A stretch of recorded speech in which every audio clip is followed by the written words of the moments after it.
The restaurant looked like something from an old Christmas postcard, all warm gold and deep red, polished wood gleaming beneath chandeliers that glowed like captured stars. Laughter rolled through the room in soft waves, mixing with the clink of cutlery and the gentle murmur of a carol drifting from hidden speakers. At the far end, a towering tree shimmered with glass ornaments, its reflection dancing in every crystal glass. Elena moved quickly between the crowded tables, a heavy tray balanced on her aching hands, her cheap shoes already biting into her feet. She told herself again that this extra shift meant rent paid on time and maybe a small toy car for her little boy in the morning. The air smelled of butter and sugar and expensive champagne, that sweet perfume of celebration that never quite reached the ones carrying the trays. Elena's ponytail stuck slightly to the back of her neck with sweat, but she kept her smile soft and professional, the way the manager had trained her.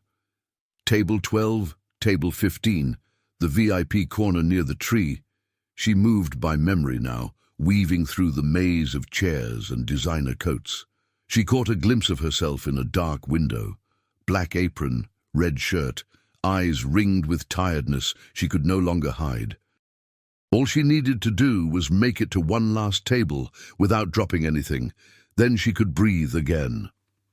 Near the center of the room, her heel slid on a barely visible patch of spilled sauce, just enough to steal her balance. Time seemed to stretch as the tray tilted, the flutes of champagne leaning with it, a fragile parade about to fall. Then gravity reclaimed its rights, and metal hit the floor with a sharp, ringing clang that sliced through music and conversation alike. Crystal shattered in a bright, cruel explosion, champagne splashing in golden arcs across the dark wood. Desserts that had taken hours to prepare collapsed into messy islands of cream and fruit around her feet, like little ships wrecked in an instant. Silence fell first at the nearby table, then rippled outward until the whole restaurant seemed to be holding its breath. Elena stood frozen for a heartbeat, hands still raised as if she might pull the sound back into the tray. Then her legs gave way, and she dropped to her knees. Guests stared openly now, some with annoyance, some with the faint excitement of people watching a scene they are glad does not involve them. A phone camera rose briefly, then retreated when its owner caught Richard Hale's expression from across the room. Elena felt her face burn, heat rushing into her ears, as shame settled on her shoulders, heavier than any tray could ever be. Richard pushed back his chair with the authority of a man used to being the loudest voice wherever he stood, his tailored suit catching the light with every step. He closed the distance between them in seconds, his polished shoes stopping just short of the scattered glass, his anger arriving before his words. When he spoke, his voice carried easily through the room, every syllable sharp. Careless, unprofessional, incompetent. People like you. Eleanor bowed her head and began gathering the shards with shaking fingers, the sting of small cuts mixing with the sting of his contempt.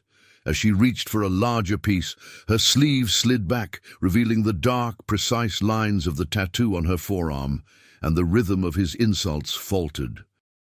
Richard's eyes locked on that symbol, and in the bright, decorated heart of his own restaurant, something in his face cracked, as if a memory he had buried refused to stay quiet any longer.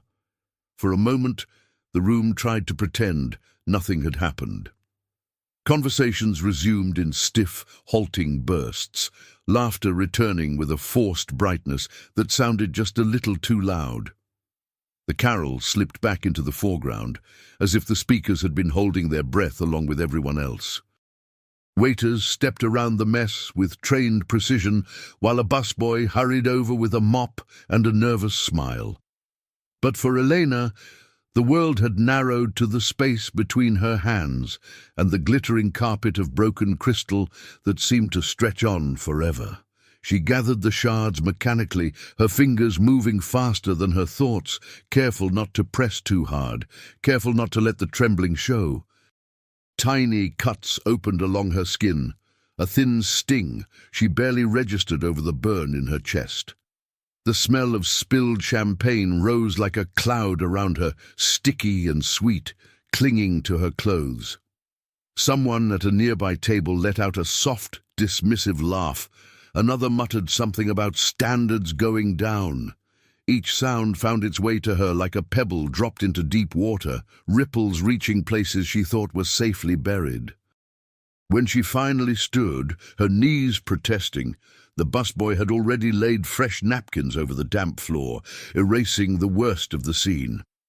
Richard had turned away, speaking in low tones to his important guests, trying to smooth their irritation back into admiration. He didn't look at her again as the manager whispered sharply in her ear, telling her to get to the kitchen, to pull herself together, to be grateful she still had a job for the rest of the night. Elena nodded without raising her eyes, holding the empty tray against her chest like a shield with nothing left to protect. The swing door to the kitchen closed behind her with a heavy thud, and suddenly the noise changed. Out here, it was the crash of plates, the hiss of steam, cooks barking orders over the roar of the exhaust fans. The bright warmth of the dining room gave way to harsh white lights and the smell of oil and metal. Elena slipped to the side of the sink and turned on the water, letting it run over her hands until it was almost too hot to bear. Pink swirls of diluted blood circled the drain, disappearing faster than the shame still burning under her skin. She watched her own reflection tremble in the thin layer of water on the steel, eyes glassy, jaw clenched too tight. Slowly, she rolled up her sleeve and looked at the tattoo on her forearm, the lines she once traced in moments of courage and pride. In other places, under other ceilings, this mark had meant respect, trust, a call for her when everything was falling apart. Here, tonight, it had been invisible to almost everyone, and to the one man who recognized it, it had brought only a flicker of shock before he turned away. Elena took a slow breath, drying her hands on a rough towel, and wondered when exactly the world had stopped caring about the stories carried in the quiet ink on a working woman's skin. That night, after the last dish was wiped and stacked, Eleanor lay awake on her narrow mattress, listening to the refrigerator hum in the corner of the small apartment. The ceiling above her was cracked in a familiar pattern she had traced 100 times, but her mind was far away from peeling paint and unpaid bills. Instead, it wandered back to another ceiling, canvas and metal, that shook with distant explosions and dust. The quiet breathing of her son in the next room was the only anchor holding her in the present, a soft reminder that the life she had now was built on the life she once survived. She closed her eyes, and the kitchen's harsh lights melted into desert sun. Back then, the air had smelled of sand, fuel, and fear, a dry heat that seemed to seep into every bone. Elena remembered the field hospital, a maze of cots and monitors and hurried footsteps, where the sound of helicopter blades meant more work, more blood, more decisions made in the space of a heartbeat. She had worn another uniform then, rough fabric stiff with sweat, her sleeves rolled up for speed, the same tattoo visible against skin dusted with grit. Soldiers called her Doc, though she was technically a medic, and they would relax a fraction when they saw her face. In that world, her hands were not carrying plates. They were carrying lives. One night in particular rose out of the blur, sharp as glass. A convoy had been hit on a road they all knew was dangerous but necessary, and the casualties came in fast and loud, pain filling the tent like smoke. Eleanor moved on instinct, triaging, commanding, cutting, stitching, her voice steady even when her stomach lurched. Among the wounded was a man in civilian clothes, expensive fabric torn and darkened with blood, a visitor who had insisted on seeing the real situation on the ground. He was pale, lips blue-tinged, eyes wild with panic as he clutched at her arm. His file read, "Ah, Hale." She remembered leaning over him, pressing gauze into a wound that wouldn't stop spilling his life out onto the stretcher. "Stay with me, Hale," she had said, her tone soft but unyielding, the way she always spoke when she refused to let someone slip away. He stared at her tattoo with a desperate kind of focus, as if memorizing it might keep him tethered to the world. Between shallow breaths, he promised, hoarse and almost incoherent, that if he made it out, he would never forget her face, never forget what she'd done, never forget the people like her who had carried him back from the edge. She filed the promise away somewhere private, a small light she didn't expect to see again, but liked to believe in. In the months that followed, the war blurred into more nights, more wounded, more names she could not keep, but our Hale stayed oddly clear in her memory. Sometimes, on especially hard days after she'd returned home and found only closed doors and polite rejection letters, she would think of that man and his vow, wondering idly if he had kept it, if he had gone back to some easy life of suits and meetings. Lying there in the dark, after the disastrous Christmas shift, Elena turned the name over in her mind like a stone in her hand, not yet willing to see the shape hiding beneath it. Somewhere across town, in an office of glass and polished wood, that same name glowed on the front of a restaurant empire. Richard Hale, a truth that was about to crash into her life with the same force as any explosion she had once survived. On the top floor of a gleaming glass building downtown, far above the traffic and the winter wind, Richard Hale's office watched the city like a king studying his kingdom. The walls were lined with tasteful art and framed articles about his success, each headline a variation of the same message: self-made, relentless, visionary. Floor-to-ceiling windows turned the night into a mirror that showed him his own reflection, tall and confident, wrapped in a suit that fit like armor. People liked to say he had built his empire from nothing, that he was proof anyone could claw their way up if they wanted it badly enough. Richard rarely corrected them. It was a story that sounded good at investor dinners, and most days he almost believed it himself. On his desk, a single photo stood among the awards, a younger Richard shaking hands with a general in dusty fatigues, both men squinting in harsh foreign sunlight. He used that story often, the tale of a near miss in a war zone and how it had taught him to seize life, to take risks, to never waste a second chance. He would mention the medic who saved him if the occasion called for drama, but always in vague terms. A brave soul. One of the real heroes. Never a name, never any effort to find the person again. Over time, the memory had hardened into a convenient anecdote, smoothed of its edges, polished like the awards on his shelf. The screaming, the blood, the fear that had once kept him awake at night had been pushed far into the background, replaced by spreadsheets and expansion plans. Yet there were moments, usually late at night when the city lights flickered like distant fires, that the past slipped through the cracks. He would remember the smell of smoke, the hot press of hands on his chest, a voice that sounded like it came from very far away, telling him to look at her, to stay awake, to breathe. He remembered staring at a symbol on her arm, clinging to it as if ink and flesh could anchor him to the world.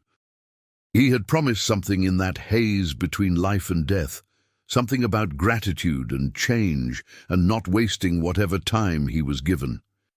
Years later, he had to admit, though only to himself, that he had kept the money and the status far better than he had kept the promise. In the restaurant that bore his name, down among the polished floors and perfect lighting, he liked to think he controlled everything. Managers rushed to fix problems before they reached him, staff knew to disappear when his patience wore thin, and investors smiled when he talked about efficiency and standards. He told himself that his harshness kept things sharp, that people needed pressure to perform, that he was doing them a favor by pushing them harder than anyone ever pushed him. When he gave speeches about meritocracy, about how everyone gets what they earn, he did not dwell on the fact that his survival had once depended on someone else's exhaustion, numbed hands refusing to give up on him. That was why, when he saw the tattoo on Elena's arm under the glittering lights of the Christmas tree, it felt as if the floor had tilted beneath him. For one terrifying second, the restaurant dissolved, the decorations, the music, the curated luxury, and he was back on that stretcher, staring at the very same lines of ink while fighting to keep his eyes open. The face above him then had been younger, streaked with dust and sweat, but the calm in the eyes had been the same. As he stood there, words dying in his throat, Richard realized that the life he flaunted as his own achievement might be tied, in ways he had never cared to examine, to the woman kneeling at his feet. And whether he acknowledged it or not, that connection was about to demand payment. The night at the restaurant did not stop for Elena's shame. It simply folded her pain into its routine and kept moving. Orders kept printing in the kitchen, plates kept sliding into waiting hands, and the carols kept playing as if nothing had broken out there on the polished floor.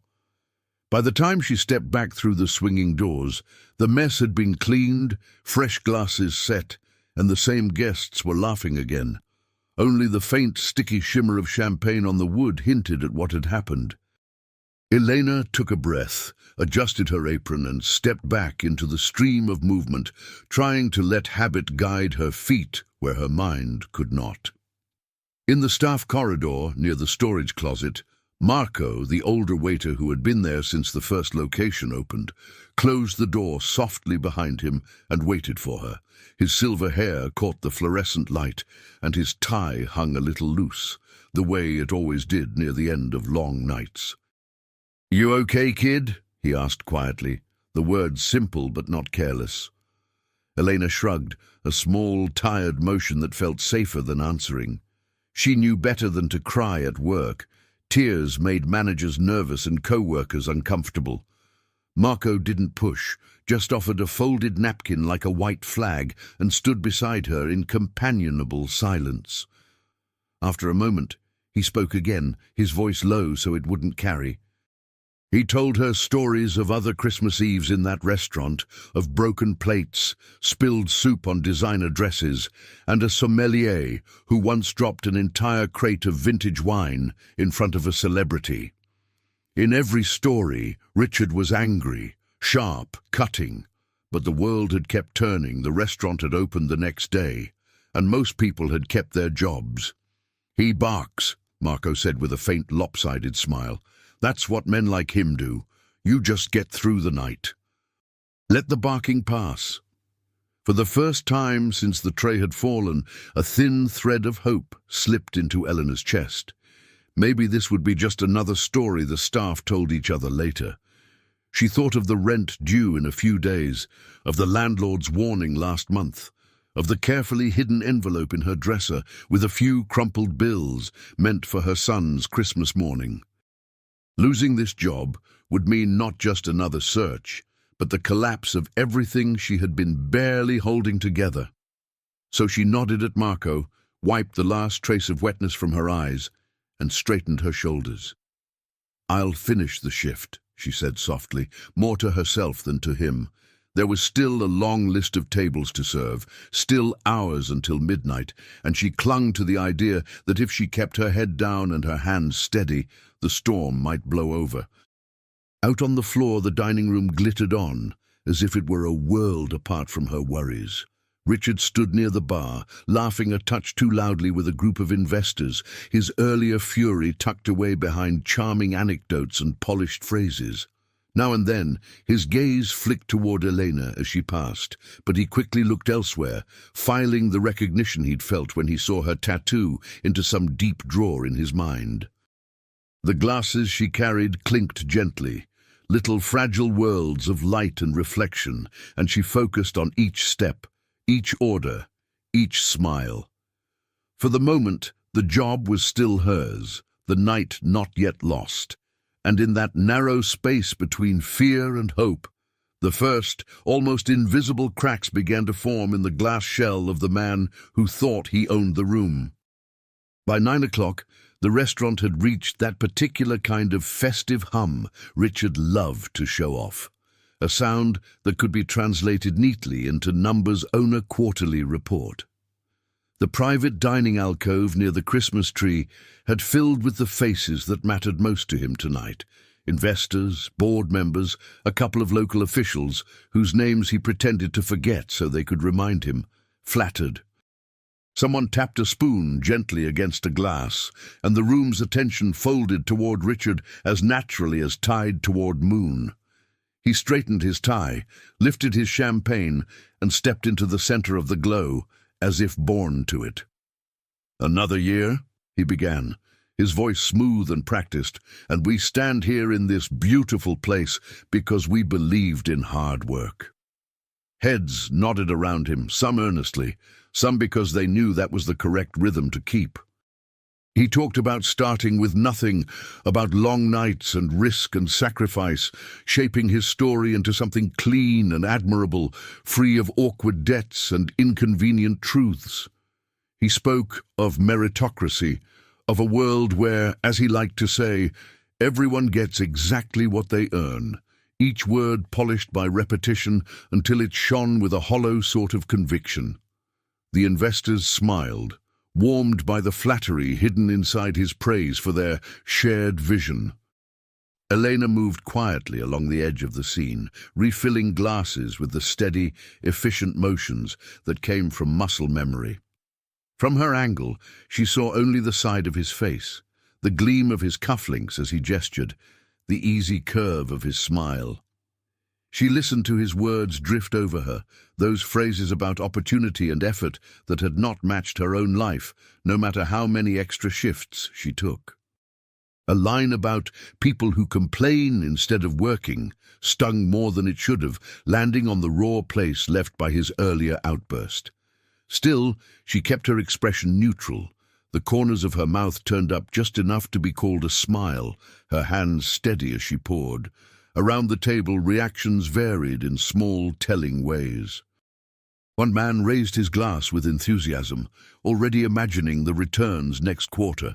A woman in a dark green dress glanced at Eleanor for half a second, then away, discomfort flickering and disappearing.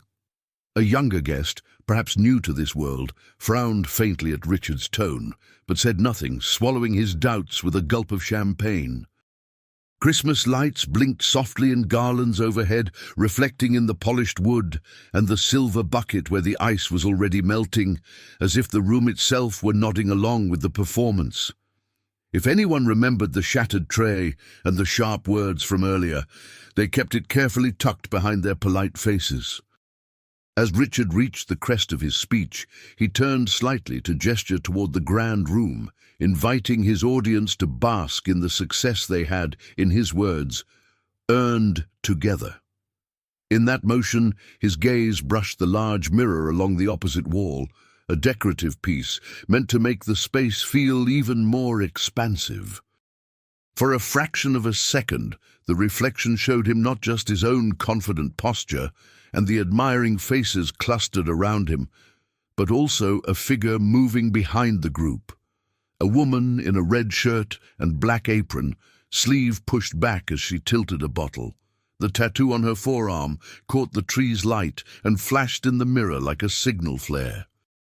Richard's voice stumbled just enough for those closest to notice, as the memory of sand and sirens surged up to meet the sight of that ink, and the words about getting what you earn tasted suddenly bitter on his tongue. The stumble in Richard's voice passed quickly enough that most of the room took it for a moment of emotion, not the crack of an old fear resurfacing. A soft chuckle from one of the investors smoothed over the pause, and the speech moved on, restored by habit and ego. But for Elena, the night had become a tightrope over a canyon she could not afford to fall into. She moved from table to table, the weight of each plate and glass measured not just in ounces, but in dollars, in rent, in the cost of a second-hand toy car waiting in some pawnshop window. Every step felt more deliberate, every breath counted quietly in her chest. The restaurant glowed around her, a world of abundance that did not belong to her, not even for the length of a shift. It was near the end of the evening rush, when fatigue begins to blur edges and slow reflexes, that the second mistake happened. Two steaks, nearly identical, One medium rare and one well done sat waiting under the heat lamps, tickets clipped above them. A cook shouted, someone bumped her shoulder as they rushed past, and in that brief, crowded moment, Elena grabbed the wrong plate for table 16. At first, it was nothing more than a wrinkle in the fabric of service, a frown from the man in the expensive watch, a sharp sigh as he cut into meat not quite as pink as he'd requested. She apologized quietly, already reaching for the plate to correct it, but he lifted a hand, stopping her with a glare that said the error had become personal. He beckoned to the manager with 2 fingers, like summoning a servant. The manager appeared with the tight smile of someone who has practiced apologies more than compassion, but before she could complete the first sentence, Richard was there. It was as if the smallest tension in the room had called him down from his orbit, drawn by the scent of dissatisfaction. The investor at the table leaned to his ear, murmuring about standards, about image, about not being that kind of place. Richard's jaw tightened, and when his gaze landed on Eleanor, something in him that had been wavering hardened again. The tattoo, the memory, the uncomfortable questions. They all receded behind the easier role he knew how to play, the man who fixed problems by removing people. He didn't shout this time. His voice was cool and controlled, which somehow made each word cut deeper. He spoke of the earlier incident, of the broken glasses, of now serving the wrong order to an important guest on the most important night of the year. He talked about expectations, about professionalism, about reputations built over decades and destroyed in seconds. Somewhere in that speech he used the word unacceptable, and Elena felt it land like a stamp on her forearm, heavier than ink.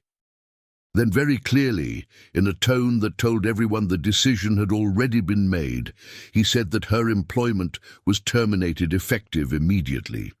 She would finish her current tasks, settle the cost of the broken crystal from her pay, and be escorted out at the end of the night. For a long second, the words did not quite make sense in her head. They floated there, disconnected, as if spoken in another language. Then the meaning crashed down all at once, and the room blurred at the edges. Her heart hammered against her ribs, and a faint ringing filled her ears, drowning out the clatter and chatter around them. No one moved to speak for her, though a few looked away, their discomfort folding into the safe shelter of silence. Marco took half a step forward, then stopped when Richard's eyes flicked in his direction. Elena swallowed hard, nodded once, a small, mechanical movement, and set the offending plate back on the tray with careful hands. She finished pouring water at the table, as if her body refused to believe that its work here was no longer wanted, then turned and walked toward the corridor without trusting herself to breathe too deeply. In the narrow locker room, the noise of the restaurant faded into a distant, muffled roar, like waves crashing behind a closed door. Elena sat heavily on the bench, fingers fumbling with the knot of her apron until it came undone and fell into her lap. Her work ID hung from her neck, the plastic rectangle that had meant, for months, the difference between staying afloat and slipping under. She stared at it for a moment before letting it slide off into her hands. The numbers began lining up in her mind with cruel clarity. Rent, groceries, bus fare, the tiny stash meant for Christmas morning, each one a step down into a hole with no bottom. She pulled out her phone, the screen lighting her face in the dim room, and opened a new message to her landlord. The words came slowly. "I might be a little late again this month." Her thumb hovered over the send button as the reality of losing not just a job, but the fragile home built on it, rose like cold water around her. The message to the landlord sat unsent on the screen, its few simple words heavy enough to tilt her whole world. Eleanor stared at them until the letters blurred, then locked the phone and set it beside her on the bench, as if pushing it away could delay the consequences waiting just outside that small room. The air in the locker area felt oddly still. the hum of the fluorescent lights louder than usual, the thin metal of the lockers reflecting her hunched silhouette in dull, broken fragments. She laced and unlaced her fingers, noticing how they shook now that the rush of the shift had drained out of her. For the first time since the tray had fallen, she allowed herself to be completely still, and the stillness hurt. Her thoughts drifted back to nights when stillness had been a luxury she could not afford, when every pause meant danger and every quiet moment was only the breath between alarms. In the field hospital, doubt had never been silent. It came with sirens and shouted orders, with blood on the floor and names on lists that no longer answered. There had been nights when she questioned everything, why she was there, what it was for, whether anything they did could possibly be enough. But there had always been another patient to pull her forward, another heartbeat to chase. Now, in this narrow room that smelled of detergent and tired bodies, there was only her own heartbeat echoing in her ears. And doubt took on a different shape. Not about survival on a battlefield, but about survival in a world that barely noticed her. She thought of all the slogans she had seen since coming home, on billboards and bumper stickers and store windows. "We support our heroes. Thank you for your service. Proud of our veterans." They had made her smile once, in a small, tentative way, as if they were secret messages meant for her alone. Over time, though, they had begun to feel like decorations, not so different from the ornaments on the restaurant tree. Pretty, comforting, and easily packed away when the season changed. None of those words had stopped the bills from piling up. None of them had turned job interviews into offers. None of them had kept her from ending up in a place where one angry man could unravel her life with a few sentences. For a flicker of a moment, anger rose in her chest, hot and sharp, urging her to march back into the dining room, roll up her sleeve, and force Richard to look at what he had thrown away. She imagined telling him exactly who she was, what she had done, how his story of survival had been written in the lines of her exhaustion and the scars on her hands. But the image collapsed under the weight of reality. Security at the door, her son sleeping in the next room at home, the long, unforgiving memory of people in power. She had seen too much, both overseas and here, to believe that truth alone could protect her from consequences. So instead, she lowered her head and folded her arms across her chest, as if trying to hold herself together from the outside. In a voice barely above a whisper, she let a few halting words slip out. Part prayer, part plea, not dressed in any fancy faith, just the raw hope of a tired heart, for strength, for a door that didn't slam, for some way to keep her child safe through another month. The locker room light buzzed overhead, indifferent, while muffled laughter floated in from the dining room like a sound from another planet. Between those two worlds, Eleanor sat suspended, wondering if the courage that had once carried her through nights of fire and fear would be enough to carry her through something far less visible, but somehow just as terrifying, the long, uncertain darkness of not knowing what tomorrow would bring.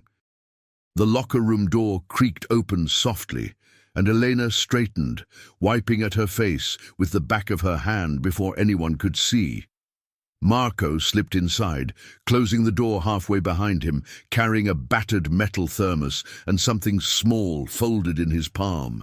His eyes swept over her quickly, taking in the slump of her shoulders, the apron in her lap, the phone face down beside her. Without a word at first, he sat down on the bench opposite her, the springs protesting quietly, and set the thermos between them like a peace offering. The steam that escaped when he unscrewed the lid carried the gentle scent of chamomile and mint. "I stole this from the bar," he said lightly, though his voice held more concern than humor. "Figured you could use something that doesn't come in a bottle with a price tag." Elena managed a tiny smile, more in her eyes than on her lips, and wrapped her hands around the warm metal, letting the heat soak into her cold fingers. Marco watched her for a moment, then reached into his pocket and pulled out a plain white envelope, the kind used for receipts and payslips. It was soft and wrinkled, edges slightly bent, as if it had already passed through several careful hands.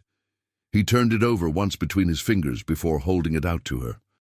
"What's this?" she asked, her voice hoarse from silence. Marco shrugged as if it were nothing much. He explained in his slow, matter-of-fact way that a few of the staff had heard what happened, had seen the way Richard's words landed and the way Elena had walked off the floor. Cooks, dishwashers, bussers, people who didn't earn much more than she did, had quietly slipped a few bills into the envelope whenever the manager's back was turned. "It's not a miracle," he said gently, "but it might stretch the month a little farther." The paper felt almost weightless in her hand, but she knew the sacrifices folded inside it were not. Tears pricked her eyes again, but this time they came with something softer tangled inside the hurt. She thought of these people, their own tired feet and unpaid bills, choosing to reach into their pockets anyway. It was a different kind of heroism than the one printed on recruiting posters, quieter and less photographed, but no less real. "I don't know how to thank you," she whispered, thumb tracing the edge of the envelope. Marco waved a hand, dismissing the idea that thanks were owed. "Just get home safe," he said, "and don't let one man convince you you're as small as he sees you." His words settled over her like a thin but real blanket against the cold. As she stood to gather her things, Marco hesitated, then added one last piece of news.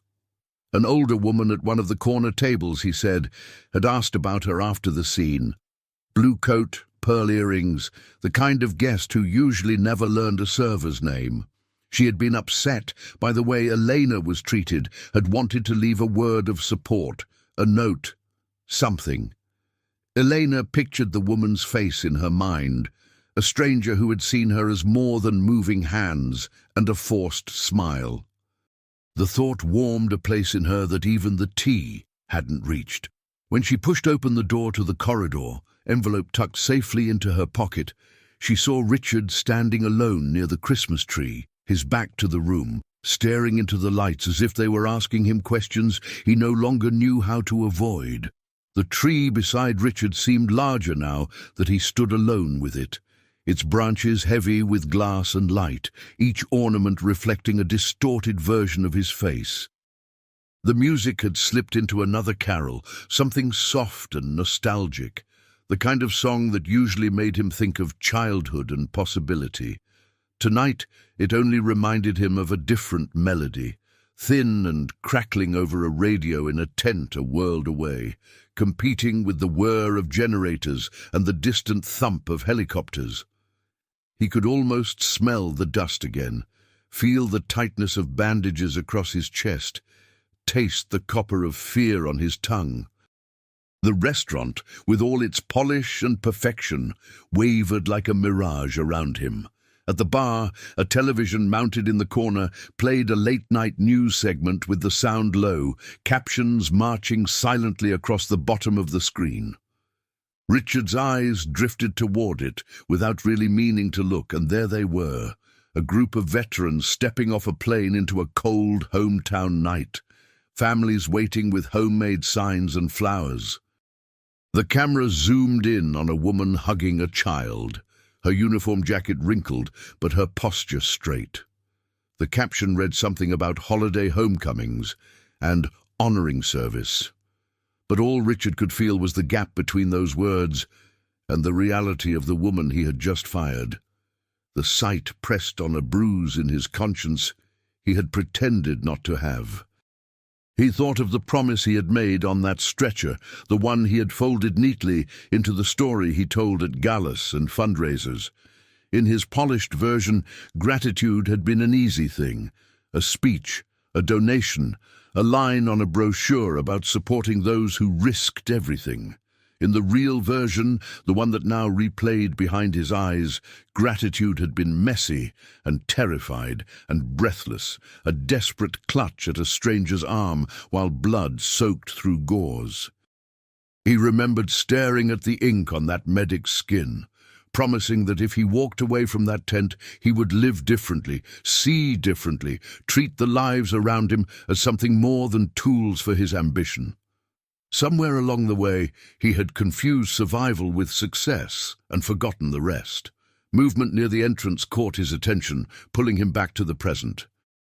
Elena stepped into the edge of his vision, now in her coat, hair pulled back more loosely, her face pale with exhaustion. She moved with the resigned focus of someone who had accepted a loss, but still had to walk through the steps that followed it. For an instant, he considered looking away, letting her pass, letting the night end with his decision intact and unquestioned. It would be easier, cleaner, the way he was used to doing things, cut, discard, move on. But the image on the TV, the memory of the tent, and the flash of her tattoo earlier formed a single, undeniable thread pulling tight around his chest. As she moved toward the door, her hand already reaching for the handle, Richard heard his own voice call her name before he had quite decided to speak.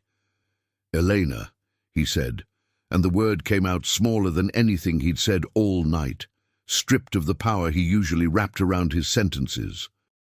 She stopped, shoulders tensing, then turned slowly to face him. For the first time, he really looked at her, not as the cause of a problem to be solved, but as a person whose path had once crossed his, in a place where nothing had been polished or safe. In the glow of the tree, with the muted images of returning soldiers flickering behind glass, fate did not feel abstract or distant. It felt like a debt he could no longer pretend he didn't owe.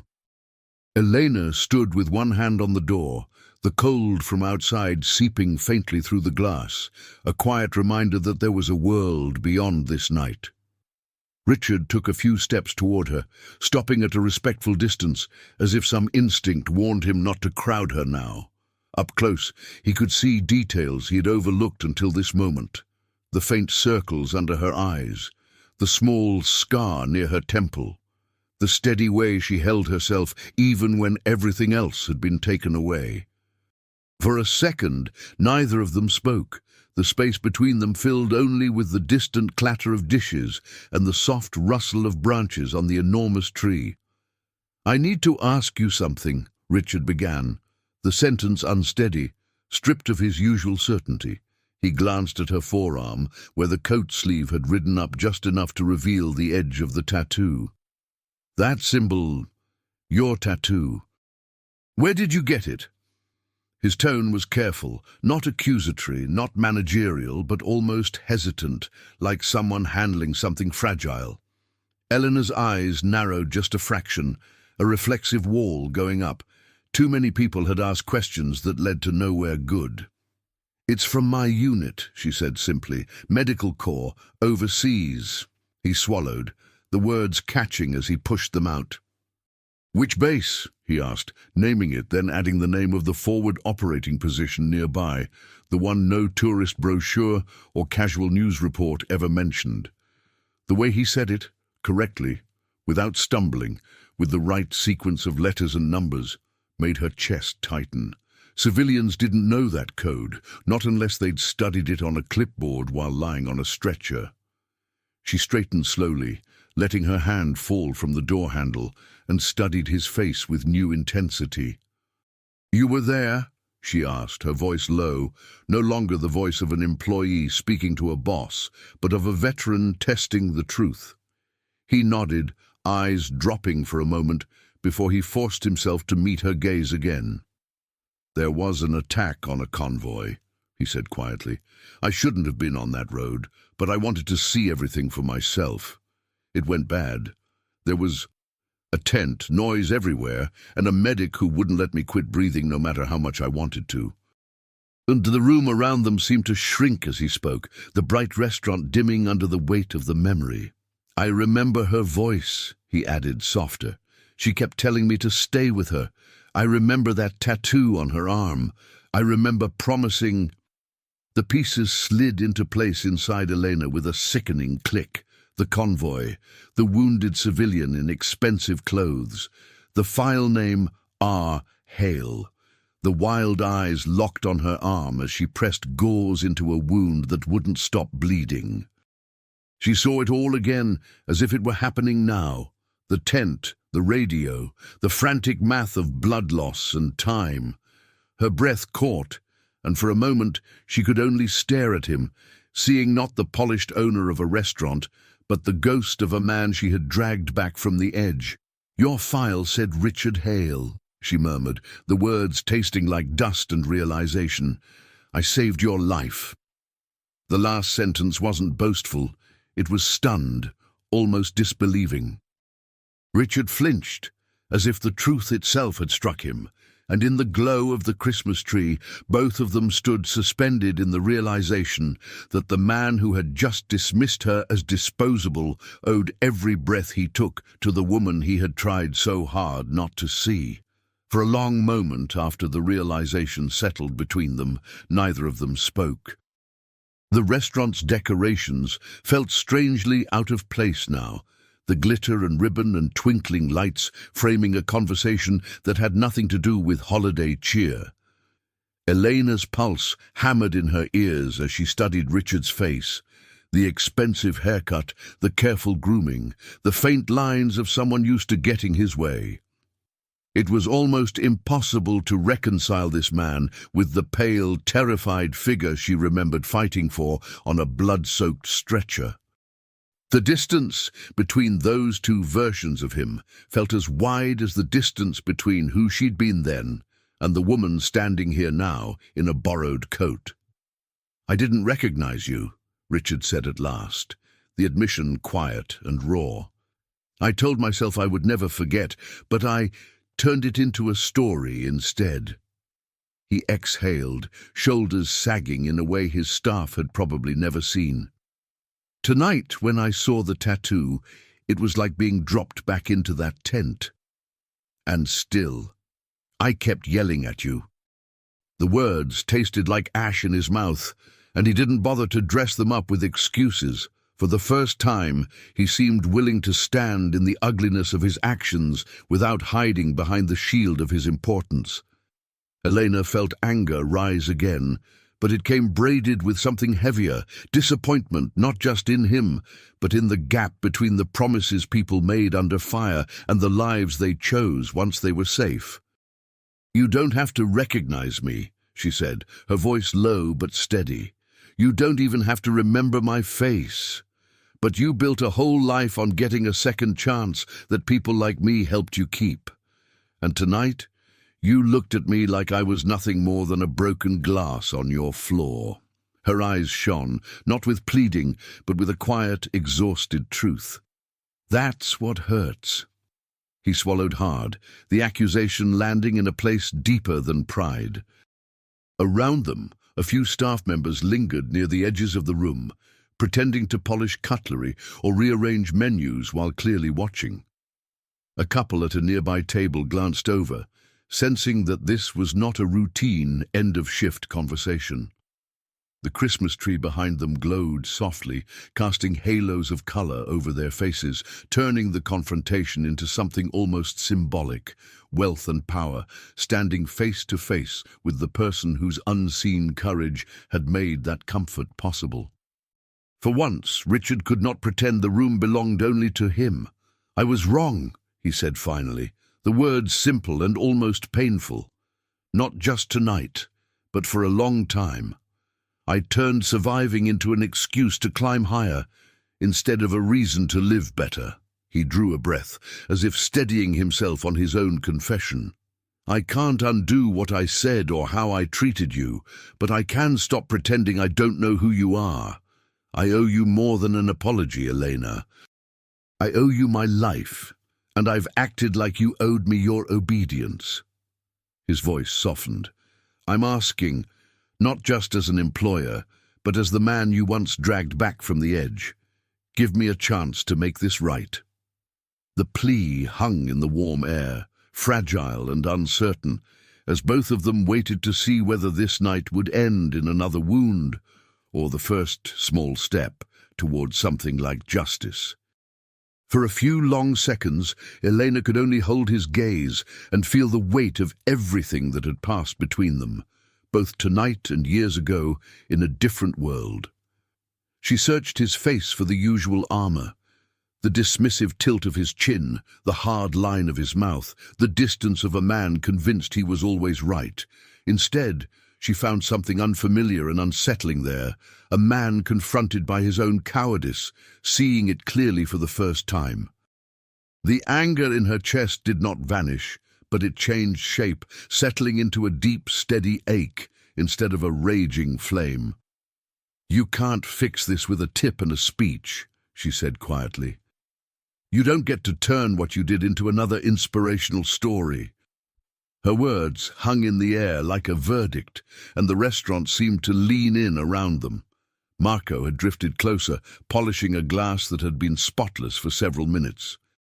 The elderly woman in the blue coat watched openly now from her table, her expression calm but intent, as if she were waiting for a test to be graded. A couple of servers paused near the bar, pretending to reorganize bottles, while their eyes stayed locked on Eleanor and Richard. For once, he didn't seem to be drawing strength from the attention.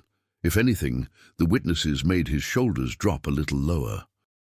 He took a breath, bracing himself not against them, but against the truth he could no longer dodge. "You're right," he said, his voice roughened, stripped of its usual polish. "I've spent years turning that night into a story that made me look brave, not broken. I told people about surviving, but I never told them about the woman who refused to let me die. I never tried to find you. I never even asked what happened to you when I came home." He turned, so everyone nearby could hear him clearly, and didn't bother to smooth his tone. "Tonight, I treated you as if your whole value was whether or not you dropped a tray. That was cruel. That was wrong. And it's not who I want to be anymore."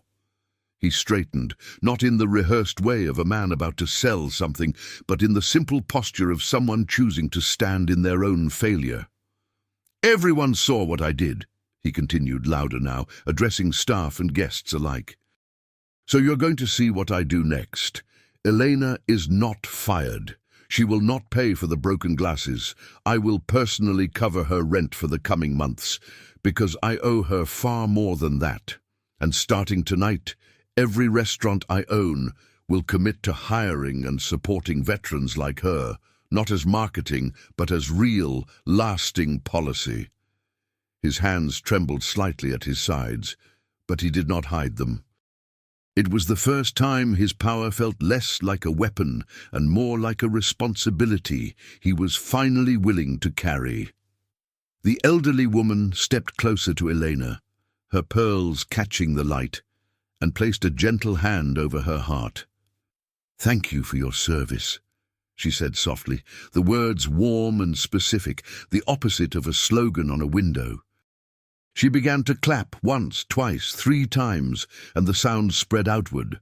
Marco joining in, then a server, then guests at the nearest tables, until the applause filled the space where shame had lived only an hour before. Elena stood in the center of it, dazed, the envelope from her co-workers still tucked against her side like a quieter promise. She looked at Richard, at the unguarded guilt in his eyes, at the fragile sincerity trembling under his apology, and realized that forgiveness would not come quickly or easily, but that perhaps this night was not only the end of something ugly, it might also be the beginning of a long, uncertain road toward a different kind of justice, one she wasn't yet sure her heart was ready to trust. Change did not arrive with trumpets and headlines.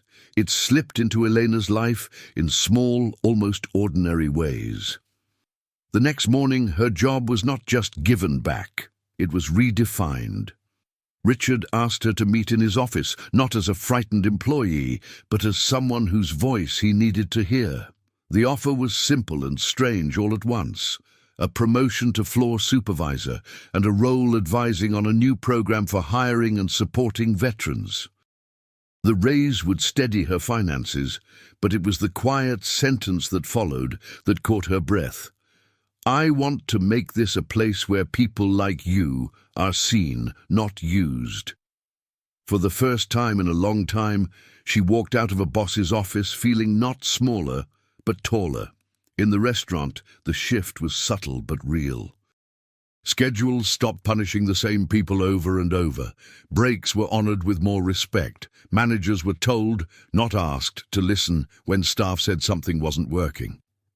A notice went up in the break room about a new initiative: training and priority interviews for veterans and their spouses, confidential counseling resources, and flexible hours for those still adjusting to civilian life. Some employees rolled their eyes at first, expecting another short-lived corporate gesture. But then the changes stayed, week after week, and the skepticism began to soften into cautious belief. For Elena, healing moved more slowly, like ice melting from the inside. She still woke some nights with the old desert noise echoing in her chest, still had moments on busy shifts when a dropped plate made her heart race too fast. Yet she no longer carried those moments alone. On Tuesday evenings, she started attending a small veterans group that met in a side room of a sister restaurant Richard had volunteered for the project. There, seated in a loose circle of mismatched chairs, people who had worn different uniforms shared stories they usually kept locked away, as she spoke her own aloud about the tent, the convoy, the humiliation on Christmas Eve. She felt the sharpest edges of her memories begin to round. At home, the changes were quieter, but just as profound. The envelope in her drawer stopped being a last defense against disaster and slowly became a small savings fund. Rent was paid on time. The landlord's tone shifted from impatient to merely businesslike. Her son noticed that she laughed more easily now, that she had enough energy after work to sit on the floor and build small cities with his toy cars. One afternoon, she passed the pawn shop where the faded red truck had sat in the window for months. This time, she went in, placed money on the counter without counting twice, and walked out with the toy wrapped in old newspaper, a promise belatedly kept to both her son and herself. One evening, as winter began to loosen its grip, Richard arrived quietly at the community center where Elena had started volunteering, helping veterans write resumes and practice interview questions. He stood in the doorway for a while unnoticed, watching her coach a nervous young man through his first mock conversation, her voice patient and encouraging. In her calm posture and steady gaze, he recognized the same strength that had once anchored him to life on a bloody stretcher. When she finally looked up and saw him, there was no longer only pain in her eyes, there was assessment, and then a small, genuine nod.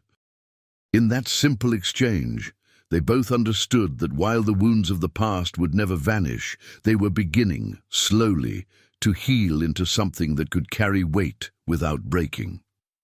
A year later, winter lay gently over the city, turning sidewalks into pale ribbons and car roofs into silver shapes under the streetlights.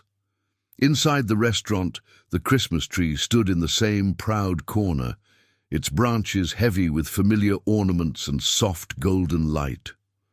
At a glance, nothing much had changed.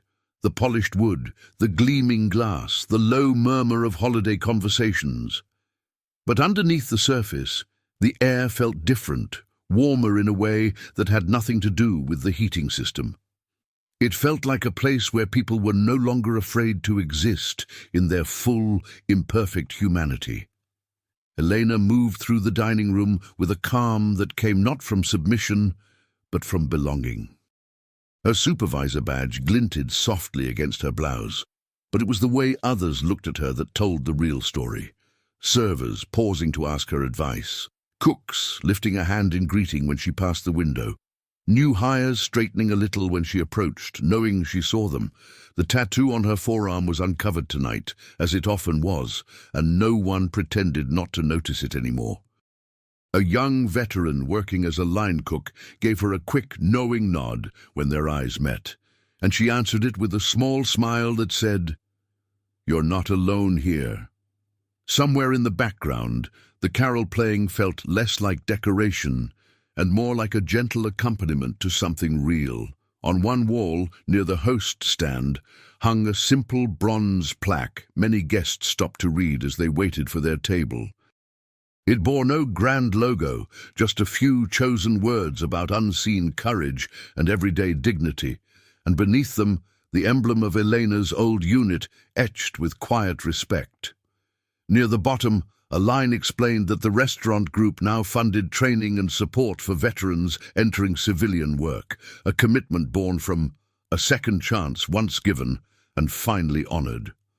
Some people only skimmed it, others read it twice, their expressions softening as they turned away. For Elena, every glance at that plaque was a reminder that her story had not ended on a locker room bench with an unsent message. It had spilled outward, changing lives she would never even meet. Before service, the staff shared a simple meal in the back. Nothing fancy, just soup, bread, and a sheet cake someone had decorated with slightly crooked stars and the words, "To another year of second chances." Richard sat at the far side of the long table, not presiding over it, but part of it, listening more than he spoke.